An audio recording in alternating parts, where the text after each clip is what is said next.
It feels natural at times to lament how boring our lives are. We do the same sorts of things each week. Nothing special or exciting ever seems to happen. We enviously compare our dull routines to the adventures of others. An antidote to our sense of tedium can be found in the work of Say Shonagon. Around 1,000 years ago, she kept a journal of the decade or so that she spent as a lady-in-waiting at the Imperial Palace in Kyoto, then the capital of Japan. Despite the high status of her job, her daily life was, externally, deeply uneventful. An afternoon's carriage ride outside the walls of the court compound might be the highlight of a year.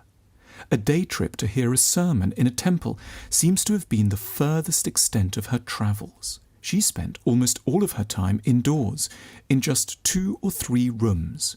She saw the same few people month after month. Her work largely involved keeping respectfully silent, knowing when to bow, and remembering the complex titles of various officials. And yet, her work, The Pillow Book, gives the impression that she had a wonderful, open-minded time. We don't really know where the lovely title of her book came from. Perhaps she slept with it under her head, occasionally adding a thought or observation by the light of the moon. Typically, Shonagon asks herself questions. For instance, what is the nicest time of day? In the summer, it's the night, especially if it's raining. But in spring, she prefers the dawn.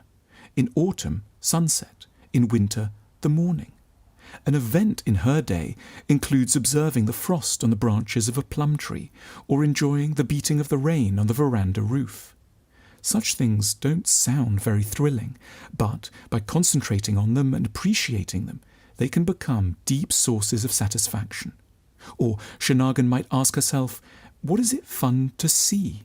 It might be someone who's usually very formal in their dress, turning up looking a bit dishevelled. Or a curtain at an open window, billowing in the breeze.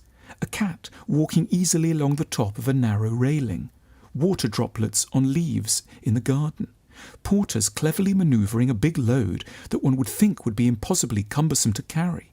Or people whose clothes match the colour of the room they're in.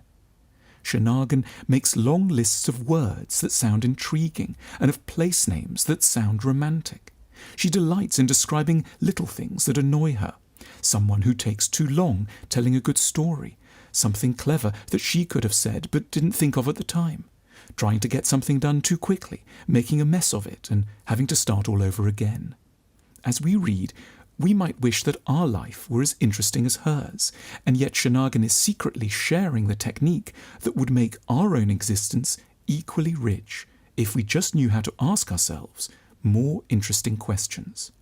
As with so many great books, Shonagon's Pillow Book leaves us not so much wanting to read it again as to start writing our own private version.